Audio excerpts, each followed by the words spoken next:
오늘이 2024년 12월 30일이죠. 이제 내일 하루만 지나면 대망의 2025년 1월이 이제 시작이 됩니다. 어떤 분은 아주 그 기대와 감격으로 2025년 1월을 맞이하는 분들도 있을 거고, 또 어떤 분은 벌써 이렇게 아쉬워하고 조금이라도 더 천천히 가기를 바라는 분들도 있을 겁니다. 지금부터 25년 전 2000년도죠. 2000년 1월 1일 저는 어떻게 하면 내 인생에서 2000년 이 밀레니엄 2000년 1월 1일을 뜻깊고 감명 깊게 보낼 수 있을까? 어디서 일출을 바라보는 것이 좋을까라는 생각을 하다가 아이디어를 하나 낸 것이 제 아내와 함께 이집트 시나이 반도에 가서 시내산에 올라가자. 그래서 시내산에서 일출을 바라보자 라는 생각으로 찾아갔습니다. 시내산 2285m, 굉장히 높아요.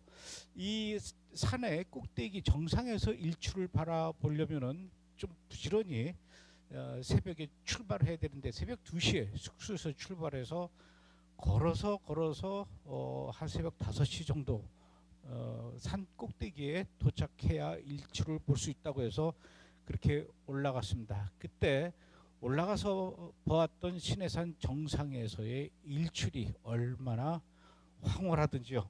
사진이 나옵니까?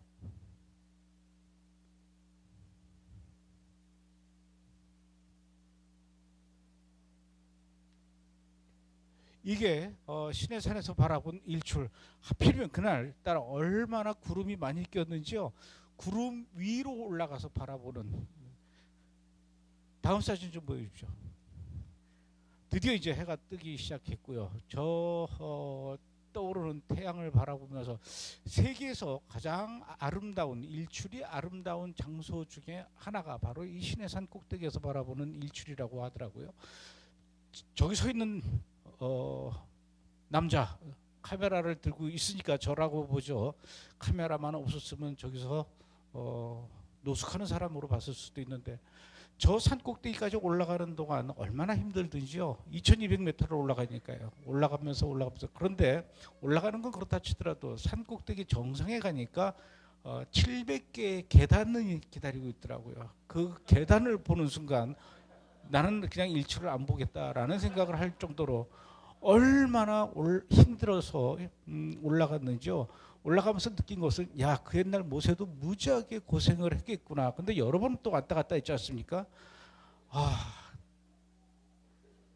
그 고생해서 올라갔더니 놀라운 것은 저 이집트 시내산 산 꼭대기 정상에 조그만 매점이 있는데 거기서 신라면을 팔더라는 거죠. 그런데 저는 저기서 이렇게 시내산을 바라보면서 그 2000년 1월 1일에 감격스러운 일출을 바라봤는데, 나중에 들리는 말에 의하면은 당신이 올라갔던 저 시내산은 진짜 시내산이 아니래 라는 얘기를 하는 거예요. 그럴 리가 있나? 얼마나 고생해서 올라갔는데. 모르겠습니다. 저는 시내산이라는 얘기를 듣고 올라갔기 때문에 정말 더 감격스럽고, 거기서 맞이하는 일출이 감격스러웠는지는 잘 모르겠지만 어쨌든 보통 산은 아니다라고 저도 느끼고 왔거든요. 저기 올라가서 해가 떠오르는 그 순간 막 하늘이 막 천지를 개벽하는 소리와 함께 하나님의 음성이 조용쳐라 들리는 것 같은 느낌으로 맞이했는데, 나중에 알고 보니까 이게 진짜 시내산이 아니고 오히려 그 이집트가 아니라 사우디아라비아의 라우즈라고 하는 산이 있는데 그 산이 진짜 산이다라는 이야기가 들리기 시작했습니다. 그러면서 그 사우디에 있는 라우즈 산이 진짜 신의 산이다라고 주장하는 몇 가지 증거들을 이렇게 보여주는데, 저도 그 책을 다 읽어봤어요. 다큐도 봤는데 뭐 그럴듯하더라고요. 그러나 저는 그 책을 읽기도 하고 다큐도 보기도 했고 그랬음에도 불구하고 별로 저는 관심을 갖지 않았습니다. 왜냐? 이집트의 시나이 반도에 있는 시내산은 내가 직접 올라가 봤지만 사우디아라비아에 있는 그 라오즈산, 신의 산이라고 주장하는 그 산은 제가 가본 적이 없었기 때문에 별로 이렇게 확신을 가질 만한 그런 마음이 들지 않았어요. 그럼에도 불구하고 사람들이 굳이 저에게 물어봐요. 감독님은 이집트 시나이 반도에 있는 신의 산이 진짜라고 생각하십니까? 아니면 사우디에 있는 라오즈 산이 진짜 신의 산이라고 생각하십니까? 제가 두 군데 다 갔다 왔다면 저도 나름대로 어디가 더 진짜인 것 같습니다라고 얘기할 수는 있겠으나 문제는 한 곳만 가보고 나머지 한 곳은 가보지를 못했기 때문에 저는 대답을 계속 피해 왔던 것이죠. 만약에 제가 대답을 하게 된다면 그때는 내가 사우디를 갔다 와서 직접 그 산에 올라가 보고 나서 내가 얘기하면 할 수 있겠다. 내가 보지 않은 것, 가보지 않은 것에 대해서는 내가 함부로 책만 보고 사진만 보고 영상만 보고 판단하는 것은 조금 곤란하다라는 게 제 생각입니다. 저는 다큐멘터리 감독으로서 현장을 직접 봐야 됩니다. 그리고 직접 제가 귀로 들어야 되고 제 손으로 만져봐야 하는, 어쩌면 도마의 DNA가 좀 제 몸속에도 있는 것 같아요. 의심이 많아요. 그래서 나중에 가게 되면은 그때 얘기할 수 있겠으나 아직까지는 내가 가본 적이 없어 제 입장을 뭐라고 얘기할 수는 없었는데, 그동안 사실 사우디는 그 여러 가지 이유로 비즈니스나 종교적인 거나 또는 가족을 만난다는 그런 여러 가지 특별한 조건이 맞지 않으면 입국을 시켜주지 않았죠. 그러니까 단순히 여행을 하기 위해서 그 라오즈 산에 한번 나도 가보고 싶습니다라는 이유만으로는 입국을 시켜주지 않았었는데, 그래서 저는 가볼 생각도 안 했죠. 그런데 2019년 9월부터 사우디의 정책이 바뀌면서 이젠 전 세계 49개국의 나라에 한해서 이 사우디에 도착하는 그 도착 비자를 받든지 아니면은 한국에서 인터넷으로 비자를 발급을 받게 된다면 얼마든지 사우디를 여행으로 들어올 수 있습니다라는 그런 정책이 발표되면서 그러면 이제 나도 가볼 수가 있겠네라는 생각을 하던 차에 지난 10월 26일부터 11월 5일까지 열흘 동안 드디어 사우디를 가보게 됐습니다. 저는 그동안 이집트도 여러 번 가보고요. 이스라엘은 뭐 말할 것도 없이 지금까지 이스라엘을 쭉 계산해 보니까 88번 갔다 왔더라고요. 그런데 이번에 이제 사우디라는 나라를 처음 가게 됐습니다. 가서 뭐 여러 가지 뭐 목적을 가지고 갔어요. 단지 이 라오즈 산을 방문하기 위해서만 간 건 아니고, 저는 또 이슬람 종교에 대해서도 굉장히 관심이 많거든요. 마지막 때에 이슬람 종교가 어떤 역할을 하게 될 것이고, 이슬람 종교와 하나님의 나라 이스라엘과 어떤 관계가 형성이 될지 이런 데 관심이 많았기 때문에 그 이슬람 종교가 시작되고 전 세계로 퍼져나가는 그 핵심 중심지인 이 사우디를 가보는 것, 특히 메카와 메디나를 가보는 것, 굉장히 저에게는 오래전부터 수건 사업이었고 숙제였습니다. 반드시 여기 가봐야 된다라는 생각을 했는데, 그런 이유 저런 이유 그 중에 하나가 또 라오즈 산을 한번 직접 가보자라는 것도 이제 포함이 됐죠. 제가 사우디에서 도착이 된 곳이 제다라고 하는 곳인데, 사우디의 비교적 남쪽에 있는, 아주 제일 남쪽에 있는 도시입니다. 거기 공항에서 내려서 이때부터 라오즈 산이 있는 저 사우디의 북쪽까지 자동차로 자그마치 13시간 정도 달리는 거예요. 굉장히 멀고 사우디가 그렇게 큰 나라인 줄 잘 몰랐어요. 제가 나중에 알고 보니까 우리 한국보다 28배 넓다고 하더라고요. 이거 어마어마하게 넓은 거예요.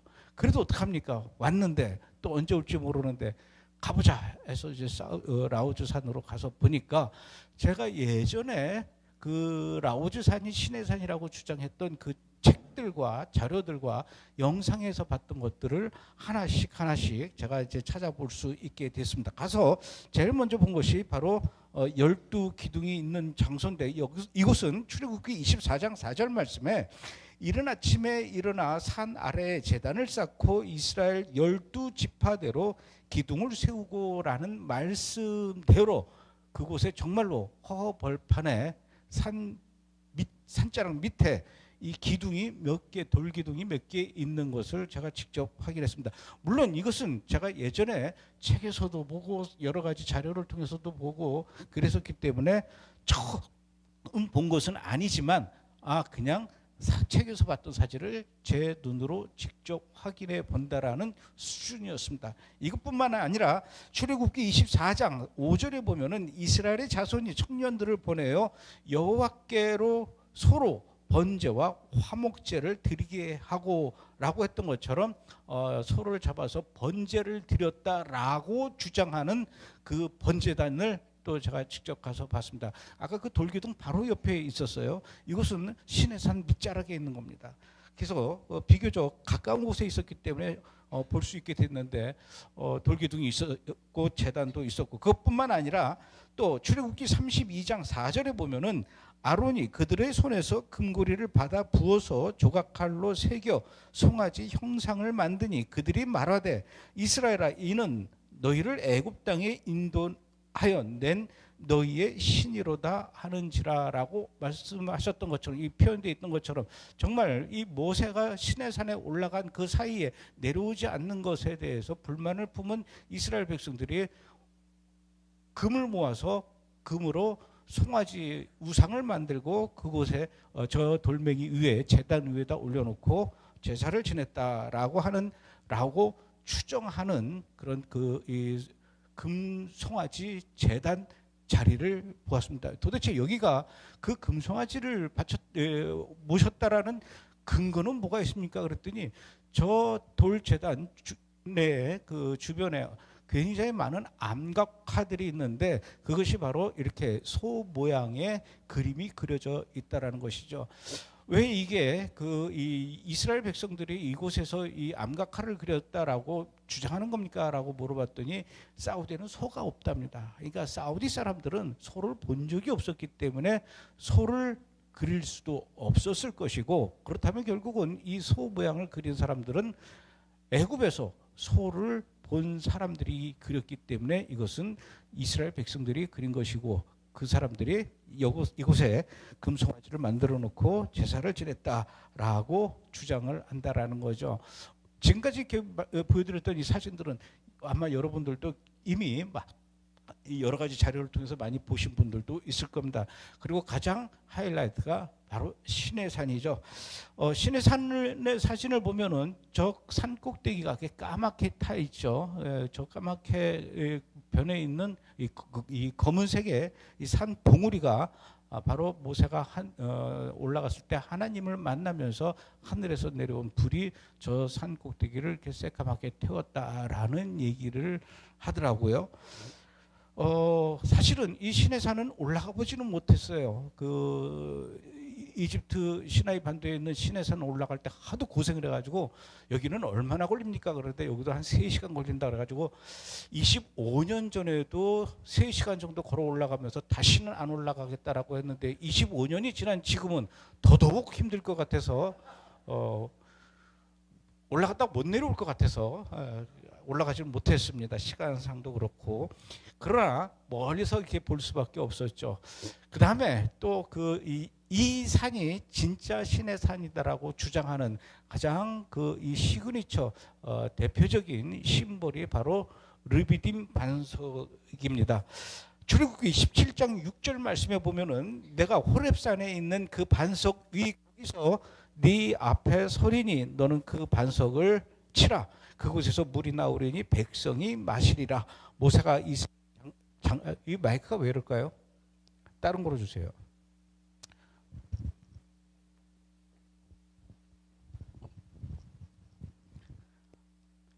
이스라엘 장로들의 목전에서 그대로 행하니라. 그래서 이 모세가 많은 사람들이 보는 앞에서 바위를 지팡이로 내려쳤을 때 반으로 쭉 갈라지면서 물이 솟아났다라고 하죠. 그 바위가 바로 저 바위라고 합니다. 저기가 언덕 위에 높은 곳에 있는데 올라가는데도 사실 쉽지는 않았어요. 얼마나 바람이 많이 부는지 올라가다가 발을 헛디디면 굴러 떨어질 수도 있을 것 같을 정도로 조금 위험하긴 했지만 그래도 여기까지 왔는데 반드시 물 흐른 자국은 내가 눈으로 봐야 되겠다라는 일념으로 산 꼭대기까지 올라갔다 왔습니다. 이게 사우디 아라비아의 북쪽에 있는 라오즈산이 진짜 신의 산이다라고 주장하는 몇 가지 근거들을 이렇게 제시하는 것들을 제가 직접 눈으로 확인을 했는데, 이것이 시나이 반도에, 이집트에 있는 시나이 반도에 있는 그 신의 산과의 차이점은 시나이 반도에 있는 신의 산에는 이런 흔적들이 없다라는 거죠. 그런데 여기는 그런 게 있으니까 비교적 이곳이 더 정확한 신의 산이 아니냐라고 주장하는 것이 바로 지금까지 알려져 왔던 몇몇 분들의 주장들이었다라는 것입니다.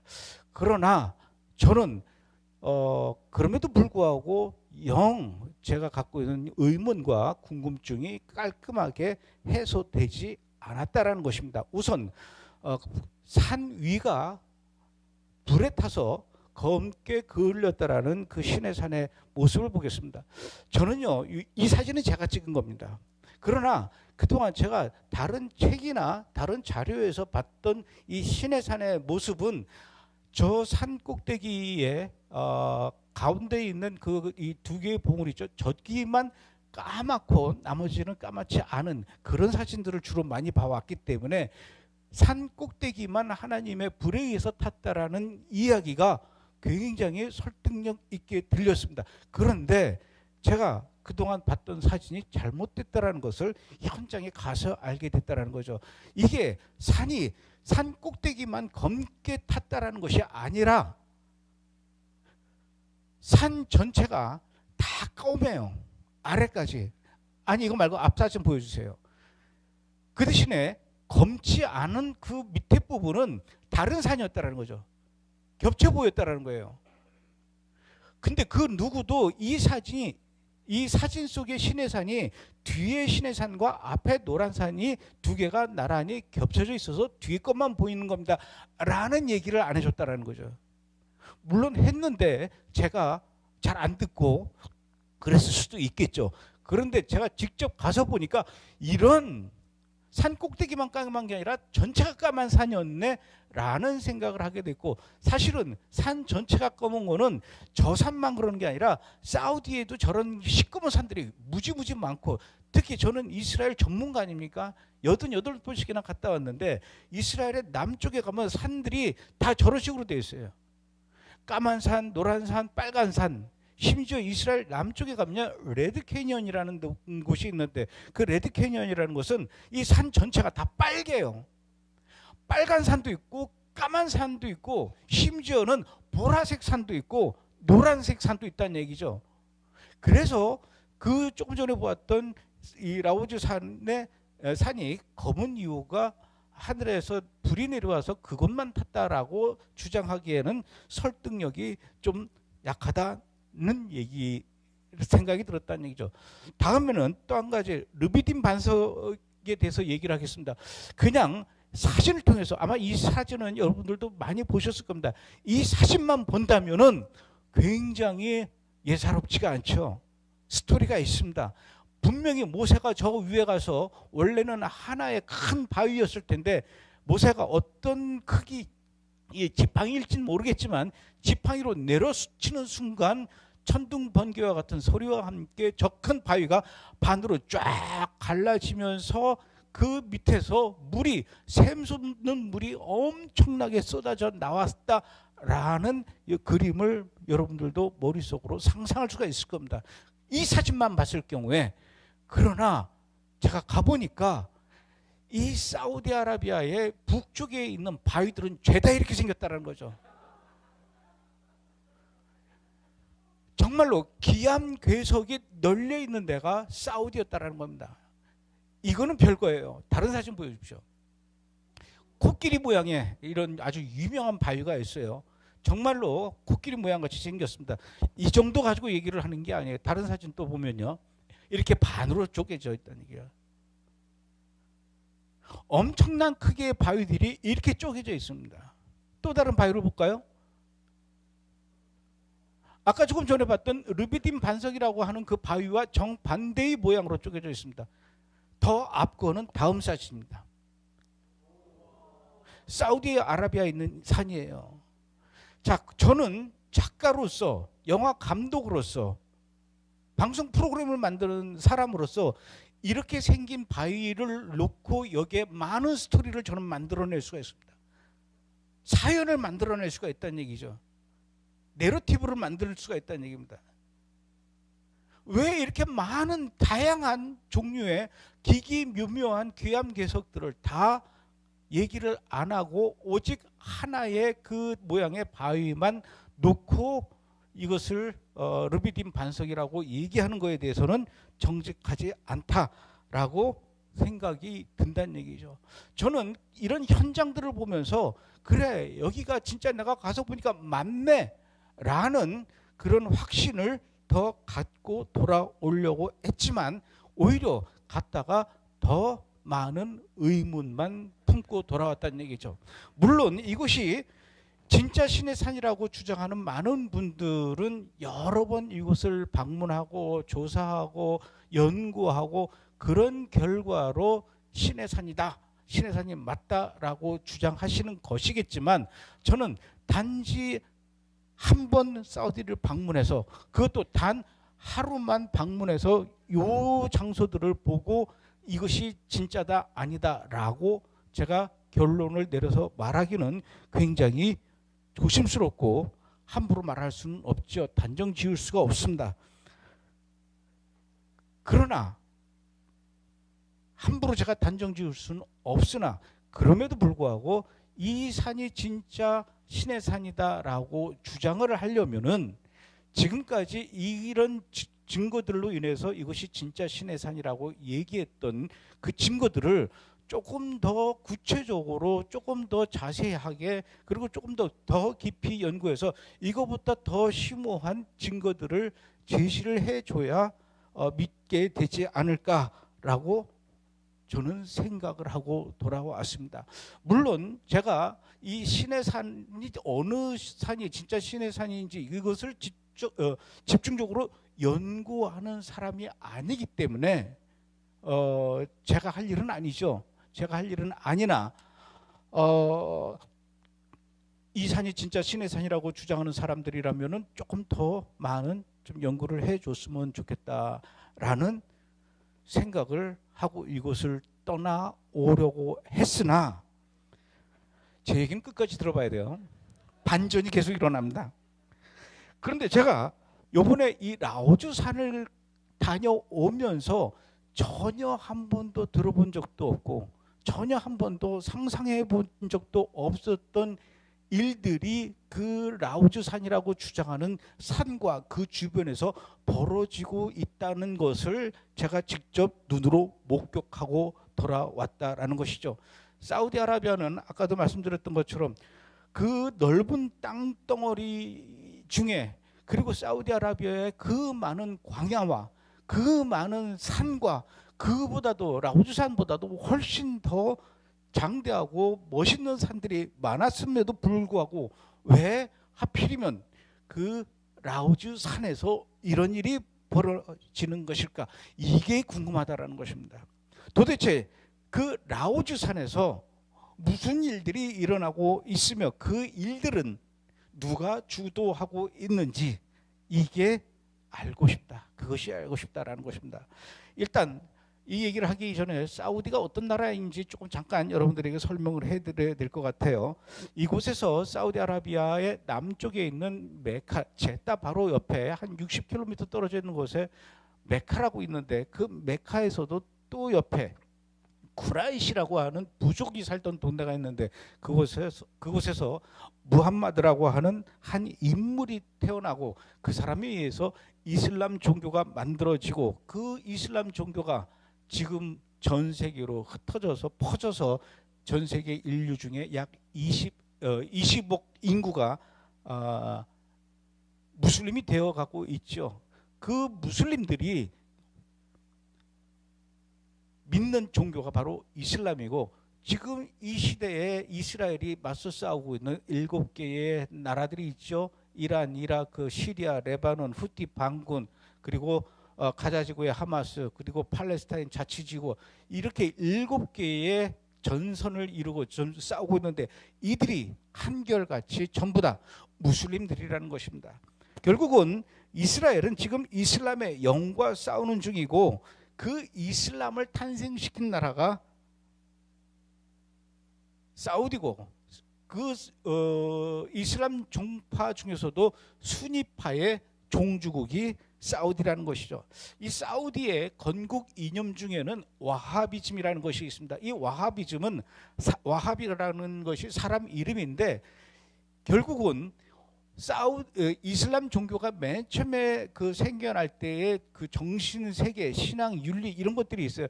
이거를 원래대로 되돌려서 우리가 조금 이 시대에 그거에 맞춰서 살기는 쉽지는 않겠지만 그럼에도 불구하고 엄격하게 알라가 이야기한 대로 그리고 모하마드가 살아간 대로 그대로 살아가자.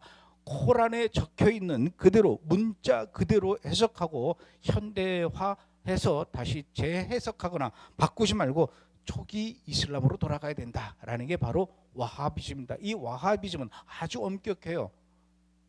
그러니까 소위 말해서 정통 보수 무슬림들이 믿는 이 신앙이 와하비즘이라는 겁니다. 이 와하비즘으로 똘똘 뭉쳐서 생긴 나라가 사우디아라비아라는 얘기죠. 여러분들도 잘 알다시피 사우디에서는 도둑질하다가 걸리면 손모가지가 절단된다고 하지 않습니까? 술도 마실 수가 없고요. 또 도박도 안 되고 절대로 어떠한 경우에도 춤을 춰서도 안 됩니다. 쾌락이 안 된다는 얘기죠. 이런 이 와하비즘이라는 것이 이 사우디아라비아의 건국 이념에 아주 강력하게 정체성으로 박혀 있는데 특히 여자들에 대한 배려가 전혀 없어요. 여자는 인권이 필요 없다라는 거죠. 요번에 제 아내랑 같이 사우디를 가면서 차 타고 가다 보니까 공중 변속 13시간 운전해 보세요. 화장실 가야 되지 않습니까? 가다가 만나는 그 공중 화장실에 여러분 여자 화장실이 없어요. 물어봤어요. 여자 화장실 그래서 이렇게 장거리로 갈 때는 여자분들이 반드시 챙겨야 되는 게 우산이랍니다. 들판에서 우산 피고 이걸 봐야 되기 때문에 그게 왜 이 공중 화장실에 여자 화장실이 없습니까? 물어봤더니 여자들은 돌아다닐 일이 없었기 때문에 공중 화장실에 여자 화장실이 필요 없다는 거예요. 이 정도입니다. 여자가 운전하는 건 말도 안 되고 여자가 혼자서 집 밖으로 나와도 안 되는 거예요. 집 밖으로 나가려면 반드시 남편하고 같이 나오든지 가족과 함께 나와야지 여자 혼자 절대로 집 밖으로 나올 수 없는 게 이 와하비즘이라는 거예요. 술을 팔아서도 안 되고 마셔서도 안 되고 이런 식으로 지난 100년 동안 사우디아라비아라는 나라가 생긴 이후로 이런 식으로 종교성을 지키면서 살아왔는데 이 와하비즘이 어디에 또 많이 퍼져나가 있냐면 아프가니스탄이라든가 파키스탄이라든가 또 알카에다 이런 사람들이 이 와하비즘 신앙을 갖고 있다는 거죠. 그러니 얼마나 불편하고 생활하는 것이 또 특히 이 사우디아라비아 인구의 70%가 30대 이하랍니다. 굉장히 젊은 나라예요. 그러니 70% 이하가 30대 이하라는데 이 30대 이하가 70%나 되는 나라에서 춤도 못 추게 해. 특히 젊은 아가씨들이 운전도 못하게 해. 청바지도 못 입게 해. 춤도 못 추게 해. 얼마나 불평불만이 많겠습니까? 사우디아라비아 바로 옆에 있는 아랍에미레이트라든가 바레인이라든가 이 두바이, 카타르 같은 나라는 이긴 달라요. 여기는 거의 뭐 유럽이나 다른 바가 없을 정도로 아무리 이슬람 국가이고 중동 국가임에도 불구하고 초현대식 초고층 빌딩이 들어서고 온통 길거리에는 다 모든 사람들이 스마트폰을 들고 다니면서 21세기 최첨단 문명을 누리고 사는 나라가 두바이고 아랍에미레이트고 이런데 왜 우리 사우디만은 이런 식으로 우리가 아직까지 전근대적인 그런 사고방식으로 살아야 되느냐. 젊은 애들에게 굉장히 불만이 많이 있었다는 얘기죠. 바로 이때 사우디아라비아의 아주 놀라운 젊은 멋쟁이 정치 지도자가 나타납니다. 그 사람이 바로 무하마드 빈 살만이라는 사람이죠. 이 사람은요 1985년생입니다. 아우 저보다 20살이나 어려요. 사우디의 왕세자이자 2015년도부터는 전 세계에서 가장 나이 어린 사람으로서 국방부 장관을 맡은 사람이에요. 2015년도 지금부터 10년 전에 30살에 이 한 나라의 국방부 장관이 된 거예요. 사우디아라비아의 국방부 장관을 했습니다. 그리고 2017년부터는 부총리를 지냈고요. 2022년부터 지금까지 총리, 이 사우디아라비아의 총리 역할을 지금 맡고 있습니다. 사우디에서 가장 큰 회사가 국영회사 아람코죠. 이 아람코의 재산이 1조 2,500달러, 우리나라 돈으로 치면 10조. 아니죠. 1조 2,500달러에서 10조 달러라고 합니다. 그러니까 돈이 얼마나 많은지, 재산이 얼마나 많은지 가늠이 안 돼서 이렇게 1조 2,500달러에서 10조라고 얘기하니, 정말 다 빡빡 긁으면 10조 달러. 10조 달러면 얼마냐면요, 1경 3천조.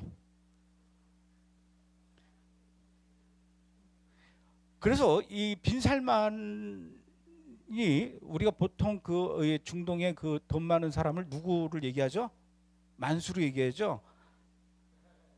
아랍에미리트의 부총리 만수르가 정말 돈 많은 사람인데 이 사람보다 재산이 10배 이상 많답니다. 뭐든지 이 사람은 할 수 있는 거예요. 돈에 구애받지 않고 현대 기술이 허락하는 한 안에서는 다 할 수 있는 거예요. 이제 조금 있다가 달나라를 가게 되거나 화성을 갔다 온다면, 갈 수 있게 되면 다음 달에는 우리 화성이나 좀 잠깐 놀러 갔다 올까? 그래서 이 사람 별명이 미스터 에브리싱입니다. 에브리싱, 모든 걸 할 수 있다. 그런데 이 빈살만이 부총리가 되면서 아주 이 사우디아라비아를 천지개벽할 만한 놀라운 생각을 하게 되죠. 현재 사우디는 세계 최강의 산유국이라고 할 수 있습니다. 그런데 언제까지 이 기름만 바라보고 이 나라가 살 수 있는 것인가? 사람들이 사우디 하면 기름 많이 생각하죠. 오일머니. 실제로 기름이 많이 나오기는 합니다. 그러나 이거는 불과 몇 년 전 얘기고, 지금은 전 세계에서 이 원유를 가장 많이 파내는 나라가 어딘 줄 아십니까? 미국입니다. 이 그래프를 보시면은 미국한테 그 1위를 내줬습니다. 그래서 이 빈살만이 생각하기를 우리도 석유 말고 뭔가 다른 먹거리를, 미래에 먹고 살 국리를 찾아야 한다라고 생각을 하면서 2016년에 이 빈살만이 뭘 발표하냐면 비전 2030을 발표하게 됩니다. 그야말로 사우디아라비아가 발칵 뒤집힐 만한 정책들을 발표하는데, 그 정책 중에 하나가 바로 앞으로 여성들도 운전할 수 있게 된다. 당연한 건데 이거를 엄청나게 이 사우디를 천지개벽하는 정책이라고 발표한 거예요. 여자들도 축구장에 들어갈 수 있게 해야 한다. 영화관도 갈 수 있어야 되고, 자동차 경주도 여자들도 볼 수 있어야 되고, 심지어는 외국 가수들도 우리나라에 들어와서 콘서트를 하게 해라. 그 전에는 사우디아라비아에서 노래는 부를 수는 있지만 춤을 못 추게 했다는 거예요. 근데 춤하면 또 누가 잘 춥니까? 우리나라 아이돌들이 또 끝내주지 않아요? 그래서 2019년에 10월 달에는 우리나라의 BTS가 사우디에 가서 공연까지도 했습니다.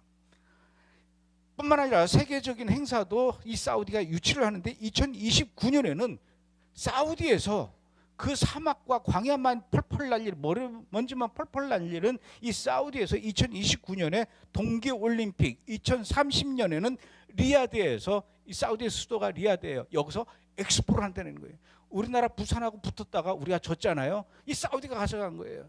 사우디 리야드에서 2030년에 엑스포를 하고 2034년에는 피파 월드컵이 여기서 열린답니다. 관광 국가로 발돋움하면서 2017년 사우디아라비아를 또 한 번 천지개벽시킬 만한 놀라운 프로젝트를 발표하는데, 그것이 바로 네옴 프로젝트라는 것입니다. 이 네옴 프로젝트는 신달라라는, 네옴 좀 보여주세요. 신달라 프로젝트, 더 라인 프로젝트, 트로제나, 그 다음에 옥사곤, 뭐 여러 개가 있어요. 그 중에 이제 굵직굵직한 것만 이렇게 여러분들에게 소개를 하는데, 자, 요걸 하나씩 좀 살펴보자는 얘기죠. 이 프로젝트가 어디서 열리느냐? 신달라 프로젝트, 더 라인 프로젝트, 트로제나 프로젝트, 옥사곤 프로젝트, 이 사우디를 매겨 살릴 만한 앞으로 새로운 미래의 먹거리가 이 프로젝트들에서 일어나는데, 이 프로젝트가 진행되는 데가 바로 신해산 주변에서 일어난다는 얘기죠. 첫 번째 신달라 프로젝트부터 보겠습니다. 신달라 프로젝트는 사우디아라비아와 이집트를 마주하고 있는 25만 평 정도의 크기의 섬의 고급 해양 리조트. 신달라 프로젝트 사진 좀 보여주세요. 이겁니다. 해양 리조트를 건설해서 세계 수준의 레스토랑과 호텔을 만든다는 얘기죠. 여기에 하루에 많은 관광객들을 불러들이는 것이 아니라 딱 2,400명만 불러들인다는 얘기입니다. 440개의 객실과 88개의 빌라, 218개의 고급 아파트가 여기에 들어서면서 아주 전 세계에서 최고로 선정된 사람들만 받아들이고 그들만 즐기는 그들만의 파라다이스 섬을 만든다는 얘기죠. 2022년부터 공사가 시작해서 얼마 전인 2024년 10월 27일에 완공이 됐습니다. 그 영상 좀 봅시다.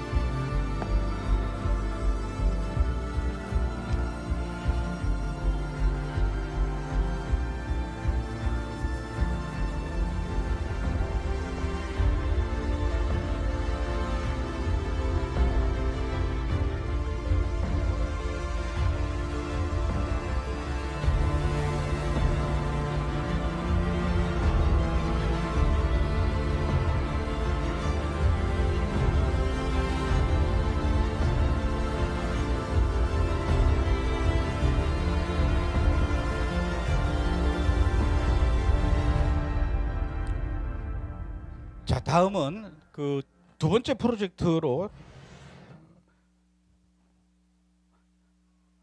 시간이 없어서 이제 영상 보지 맙시다. 예. 볼까요? 저에게 주어진 시간이 50분까지라 15분밖에 안 남아요. 이 프로젝트 이제 하나 얘기했는데 큰일 났네. 두 번째 프로젝트가 더 라인 프로젝트입니다. 이 더 라인 프로젝트는 여러분들도 잘 알다시피 광활한 사막에 너비 폭이 200m입니다. 그리고 높이가 500m. 이 500m는 잠실에 있는 롯데타워 정도 수준이래요. 근데 그런 건물이 170km 이어지는 겁니다. 이게 단일 건물이에요. 이 공사비가 어마어마한데 사진들은 보여주세요. 쭉쭉쭉쭉. 다 외벽은 지금 공사 짓고 있는 중이에요. 이렇게 해서 170km를 외벽은 그 유리로 해가지고 거울로 해서 태양을 반사시키면서 태양열로 에너지를 하는 겁니다. 이 안에서는 자동차도 안 다니고 오직 고속철도만 다니는데 그래도 여기 지금 그 더 라인 그거의 일부분을 이렇게 만들어 놨어요. 저는 여기 가서 봤습니다. 이렇게 하겠다라는 거죠. 그러다 보니까 그 안에 자동차가 없으니까 배기가스도 없고 도로 인프라 이런 거 설치할 필요도 없고, 여기에 필요한 에너지는 100% 재생에너지 또는 태양광으로 하고, 도시 내부에서 인공지능 AI로 전부 다 통제하면서 로봇이 사람의 삶을 도와주면서, 이곳은 그 옛날 에덴 동산의 기후처럼 사람이 살기에 가장 적합화된 그런 기온이 1년 365일 계속 동일하게 유지하게 된다는 얘기죠. 이 건물에 170km 되는데 그 안에서 사람이 살 때 걸어서 5분 안에 모든 생활 편의시설이 다 연결될 수 있도록 그렇게 설계한다는 것이고요. 170km인데도 끝에서 끝에까지 지하 고속철이 다니면서 20분 만에 끝에서부터 끝에까지 간다는 거예요. 인류가 고민하고 있는 현재의 지구상에서 생기는 여러 가지 기상이변과 그 자연환경, 생태계 파괴, 이런 문제들을 일거에 해결하고 그 안에서는 그런 고민할 필요 없는 새로운 세계를 이 더 라인 건물 안에다가 만들어 놓겠다는 거죠. 이걸 짓기 위해서요, 그 170km 되는 그 거리를 지금 수백 대의 굴착기와 2,000여 대의 트럭이 24시간 왔다 갔다 하는데 정신이 없더라고요. 제가 그 신해산을 찾아서 가는데도 계속 트럭들이 지나갑니다. 그 넓은 들판에 그 공사를 위해서 먹고 잠자는 숙소들의 컨테이너 이 주택이 얼마나 그 많이 설치되어 있는지요. 자, 그리고 이제 세 번째로는 트로제나 프로젝트라는 것이 있습니다. 이 트로제나는 6개의 독특한 개발지구로 나눈 이 구역 안에다가 스키장과 리조트, 그리고 이 스키장에는 1년 내내 눈을 뿌려서, 여러분 사우디에 눈을 뿌린다는 거예요. 1년 내내 산 꼭대기에다. 그래서 각종 겨울 스포츠 활동이 가능한 친환경 관광 단지를 만들고 산 중턱에다가 호수를 만들어서 그 호수를 바라보면서 잠잘 수 있는 호텔을 만들었는데, 바로 이곳에서 동계올림픽을 열겠다라는 겁니다. 여러분, 평균 기온이 30도가 넘는데 여기다가 인공눈을 뿌려서 동계올림픽을 치르겠다라는 게 이게 프로젝트예요. 이게 미친 짓이 아닐까 하는데 이런 일들을 하고 있다라는 겁니다. 자, 이런 프로젝트들 굉장히 많은 돈이 필요하고 이게 현실 가능성이 있을까라고 생각을 하지만 어쨌든 이런 일들이 진행되고 있는데, 자, 그러나 제가 이제부터 하나씩 왜 이게 나를 깜짝 놀라게 했는지를 지금부터 설명해 드리겠습니다. 먼저 더 라인이라고 하는 아까 그 170km짜리의 단일 건물에 대해서 설명을 하죠. 이것을 만드는데 돈이 1조 달러가 들어간대요. 한국 돈으로 치면 약 1,400조 원 정도 들어갑니다. 아무리 돈 많은 사우디라고 하더라도 이것을 사우디 혼자서 1,400조 원, 더 라인의 경우만 그렇다라는 거예요. 이 1,400조 원을 자기네들이 다 감당을 못하는데 그 공사비에 약 700조 원은 다른 데서 돈을 걷어서 이 투자를 받아서 해야 되는데, 이 돈들이 어디서 오느냐 저는 잘 모르겠어요. 그러나 들리는 말에 의하면은 이게 제가 그 통장 왔다 갔다 하는 걸 본 건 아니잖아요. 저도 들은 얘기니까. 전 세계 기업 중에서 이 돈이 되는 사람들이 이렇게 모여서 그 회의하는 장면을 제가 봤는데, 이 사람들은 그냥 사람이 아니라 이게 바로 프리메이슨 또는 일루미나티가 아닐까라는 생각이 드는데, 제가 뭐라고 장담할 수는 없죠. 확신할 수는 없지만 일부 어떤 사람들 사이에서는 이 돈은 결국은 이 사우디가 만들려고 하는 가상의 건물이 현실로 진행되는 데는 분명히 거대한 자금줄과 그 자금줄을 갖다 대는 거대한 조직이 있지 않으면은 빈살만도 이것을 감히 시도하지 않았을 것이다, 이런 얘기를 합니다. 만약에 이 170km의 단일 건물이 들어서게 되면 그 안에 900만 명의 사람들을 들여보내서 같이 산다는 거죠. 현재 사우디의 인구는 3,800만 명 정도 된다고 해요. 그중에 1,000만 명 정도는 사우디 사람들이 아니라 다 파키스탄 사람들, 인도 사람들, 방글라데시 사람들, 이런 사람들을 불러들여가지고 자기네들은 일은 안 하고 자기네들이 하기 싫은 일들을 전부 다 이 1,000만 명의 외국인들한테 일을 시키고 있습니다. 그러니까 실제로 현재 사우디 인구의 3,800만 명 중에 2,000여만 명만 사우디 사람들이라는 얘기예요. 이 사우디 사람들이 2,000여만 명 되는데 이들이 900만 명 다 이 안에 들어갈 수가 없다라는 겁니다. 그렇다면은 결국은 이 900만 명을 채우기 위해서는 또 역시 마찬가지로 전 세계 사람들을 불러들여야 되는데, 이렇게 와하비즘으로 똘똘 뭉친 이 사우디아라비아의 전 세계 사람들을 900만 명 중에 일부라도 불러들여서 같이 살게 하려면 이들이 갖고 있었던 이제까지의 이슬람 종교의 정체성과 규율과 특히 와하비즘 같은 거는 더 이상 얘기하면 안 된다라는 거죠. 이 건물 안에서는 어떻게 해야 매력적인 도시가 되며 전 세계 사람들이 왔다가 돌아가지 않게 할 것인가?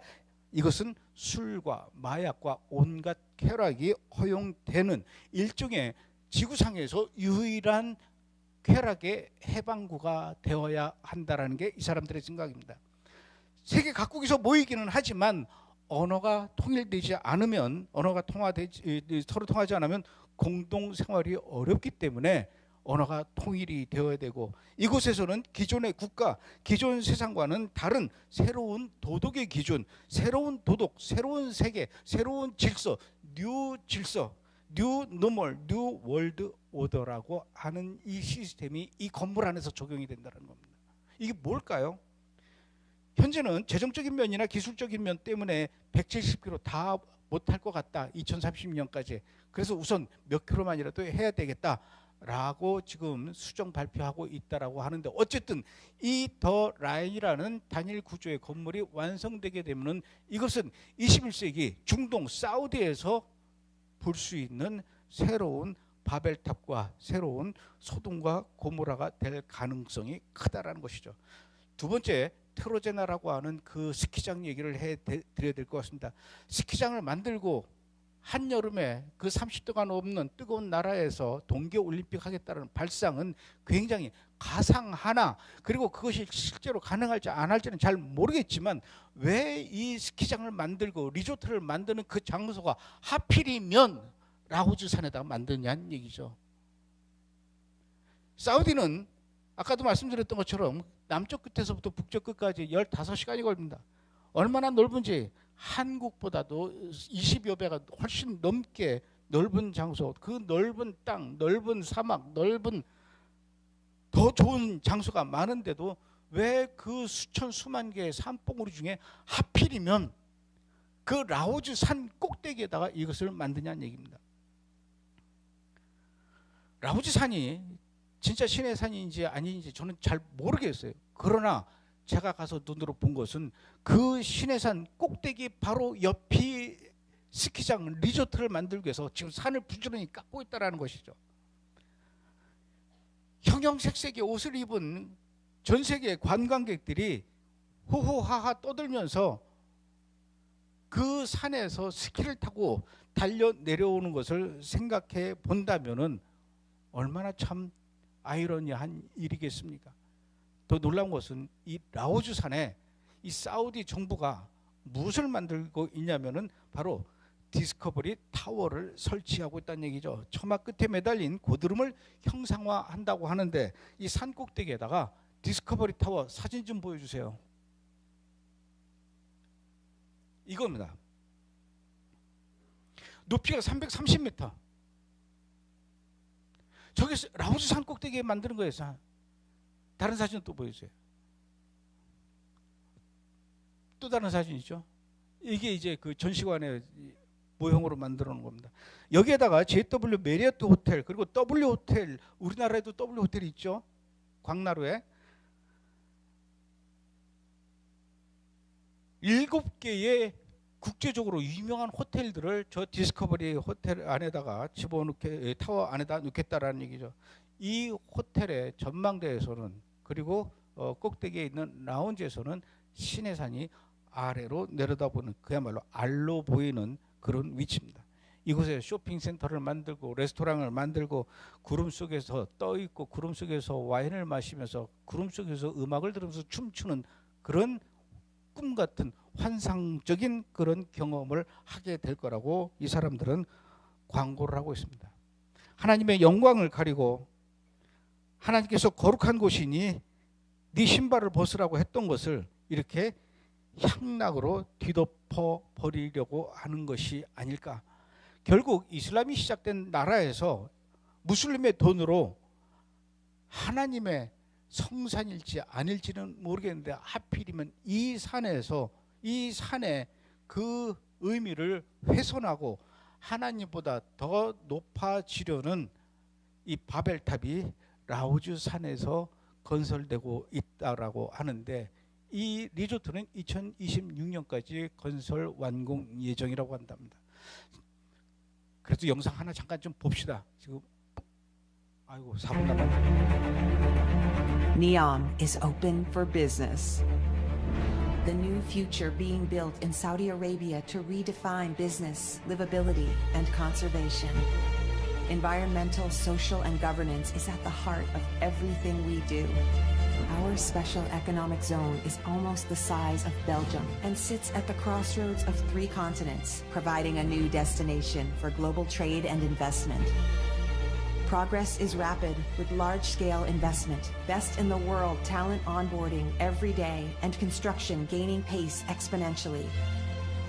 The Line, our city of the future, is moving forwards fast, as is our Center for Advanced and Clean Industries, Oxagon, the luxury island destination Sindala, and the mountains of Neom at Trojena.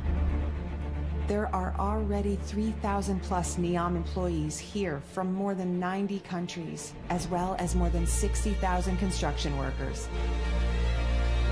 Major infrastructure projects like roads, utilities, and a hospital are already built in NEOM. Some $2 billion will be invested into the port of NEOM, and the first container terminal will open in 2025. We are owned and supported by Saudi Arabia's Public Investment Fund. We have raised $6.1 billion of financing to build the world's largest green hydrogen plant to produce green ammonia at scale in 2026 through NEOM Green Hydrogen Company, a joint venture with Air Products and Aqua Power, and one of the biggest social infrastructure public-private partnerships globally, will see $5.6 billion invested into building 10 residential communities to house 95,000 people. NEOM will offer the best international standards in relation to tax, the regulatory environment, and commercial law. With access to 13% of world trade flowing through the nearby Red Sea and 40% of the globe being within a 6-hour flight. Nobody has done this before. That's why it's special. A new economic model and a beacon of change that will benefit generations to come. We invite you to join us by investing in the new future where people and planet can thrive while businesses can provide lasting impact. This is NEOM. 제가 영상이 영어로 돼 있어서 한글로 번역해서 자막을 놓으라, 한글로 놓으라 그랬더니 우리 스태프들이 도대체 IMN을 어떻게 알길래 번역을 하라고 하십니까? 라고 얘기를 하더라고요. 그래서 나를 위해서 넣어달라 그랬는데도 안 넣네요. 그러나 여러분들은 다 이해하실 줄, 뭐 그림만 봐도 알겠죠. 이런 것들을 보면서 드는 생각이 정말 이 라오즈산이 진짜 신의 산일지 아닐지는 모르겠지만 출애굽기 3장 5절에 하나님이 이르시되 이곳으로 가까이 오지 말라 네가 선 곳은 거룩한 땅이니 네 발에서 신을 벗으라 라고 했던 거룩한 땅이었습니다. 또 출애굽기 19장 19절에 보면 여호와의 영광이 신의 산 위에 머무르고 나팔 소리가 점점 커질 때 하나님의 음성이 들려 나오던 곳이라고 했습니다. 그런데 그렇다면 과연 이 산 라오즈산 다니엘서에 여러분 네옴시티가 나온다라면은 여러분 믿어지십니까? 이 거룩한 산에 산보다 더 높은 탑을 세운다는 얘기가 바로 다니엘서에 나온다는 얘기죠. 다니엘서는 예수님도 마지막 때에 일어날 일들을 이야기하고 설명하실 때 분명히 다니엘서를 인용하셨습니다. 다니엘서 11장 45절에 보면 그가 장막 궁전을 바다와 영화롭고 거룩한 산 사이에 세울 것이나 그의 종말이 이르리니 도와줄 자가 없으리라 라는 말씀이 있습니다. 지도를 보여주세요. 자, 그렇다면은 이 지도를 보면은 바다는 왼쪽에는 홍해를 얘기하는 겁니다. 영화롭고 거룩한 산은 신의 산을 얘기하고 라오즈산을 얘기하는 거죠. 그 산 사이에 장막 궁전을 세운다라고 했던 얘기예요. 그가 누굴까요? 적그리스도가. 이 얘기를 다니엘서 11장 45절 말씀을 다시 이것을 우리가 바꾼다면은 적그리스도가 네옴시티를 홍해와 영화롭고 거룩한 신의 산 사이에 세울 것이니 그의 종말이 이르리니 도와줄 자가 없으리라 라는 말씀과 맞게 떨어진다는 얘기죠. 물론 이 성경 말씀을 지금 저 네옴시티에 분명하고 정확하게 확정지어서 생각할 수는 없는 일이지만 어쨌든 지금 그곳에서 일어나는 일과 너무나도 신기하게 일치한다는 얘기죠. 과연 저게 될까 가능할까? 천만의 말씀이요.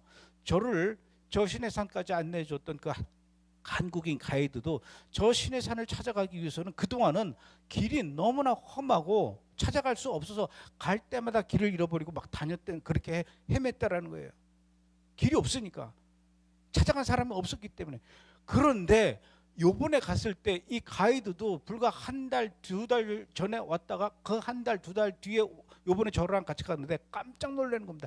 바로 그 신의 산을 향해서 얼마나 길이 뚫리고요. 얼마나 많은 트럭들이 그곳을 지나다니면서 공사를 하고 있는지요. 왜 이런 일들이 사우디아라비아의 북쪽 지역에서 일어나고 있을까? 그것도 신의 산일지 모르는 이 라오즈 산에서 말입니다. 저는 이번 사우디 방문을 통해서 과연 사우디에 있는 라오즈 산이 진짜 신의 산인지 확인하고 싶었는데, 확인보다도 더 놀라운 사실을 알고 제가 이것은 그냥 가볍게 넘길 일이 아니다라는 생각을 하게 되었다라는 거죠. 이 네옴시티가 2030년, 2030년 안에 모두 완성한답니다.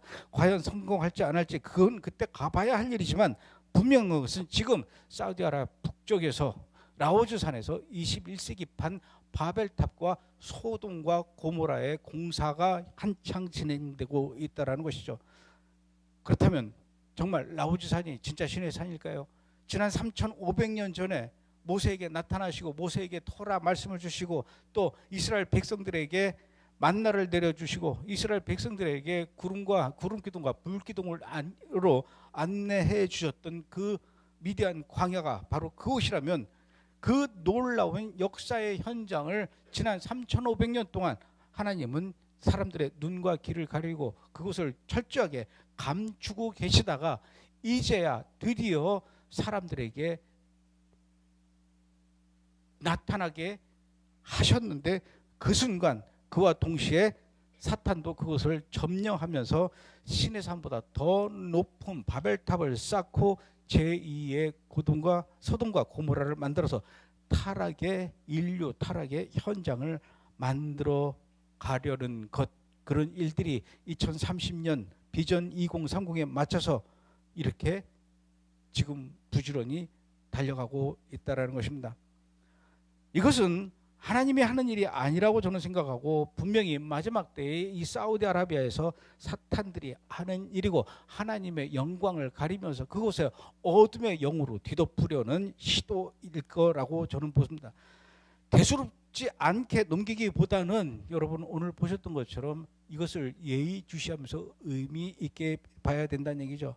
이스라엘은 아까도 말씀드렸던 것처럼 하마스와 헤즈볼라, 후티 반군과 이란과 이라크, 시리아, 레바논과 전쟁을 하고 있습니다. 이슬람의 무리들과 전쟁을 하고 있는 거죠. 이 전쟁은 곧 마지막 때 전쟁으로 이어질 것이 분명합니다. 이스라엘의 전쟁이 그렇습니다.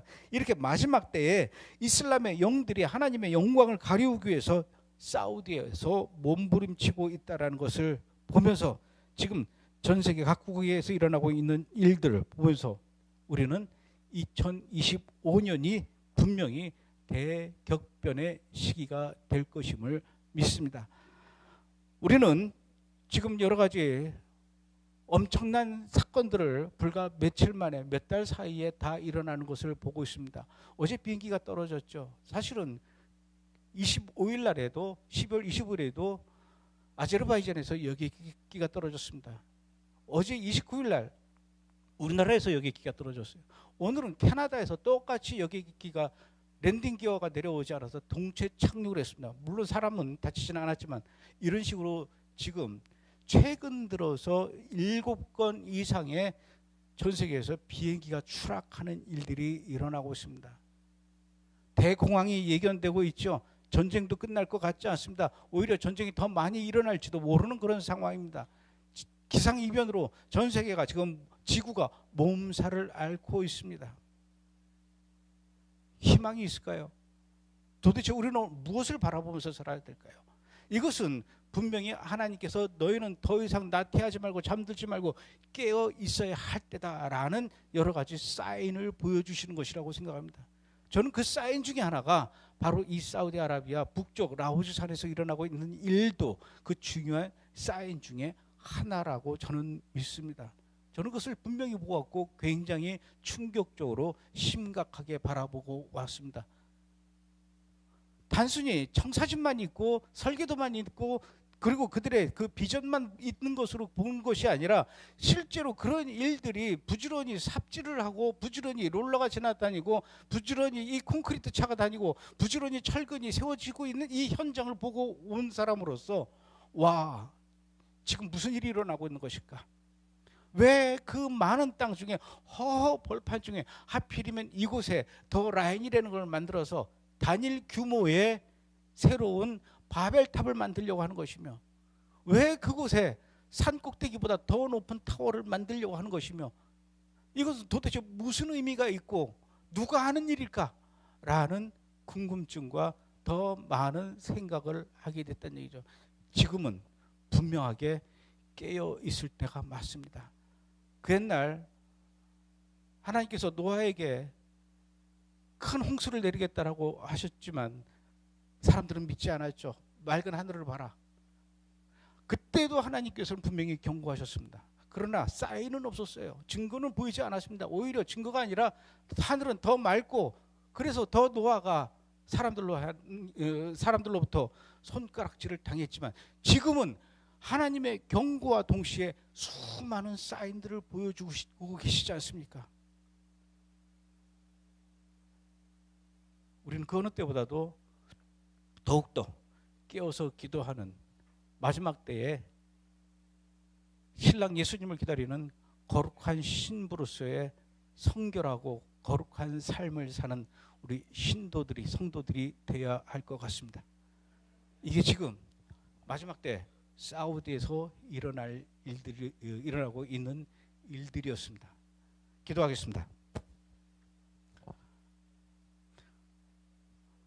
하나님께서는 지금 우리에게 이렇게 여러 가지로 사인을 주면서 깨어있으라 경고한다라고 하고 있지만 우리는 아직까지도 우매해서 귀를 막고 눈을 가리고 마음의 문을 닫아서 전혀 그 하나님의 경고를 들을 생각을 하지 않고 살아가고 있습니다. 그런 경고들이 오히려 더 많이 들려서 우리는 경고에 하나님의 사인에 무뎌져서 살아가고 있는 것 같습니다. 하나님 용서하여 주옵소서.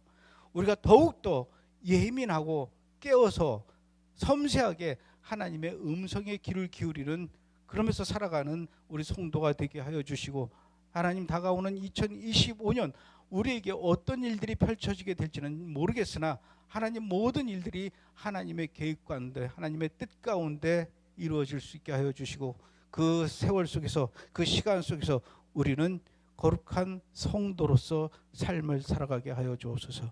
예수님의 이름으로 기도합니다. 아멘.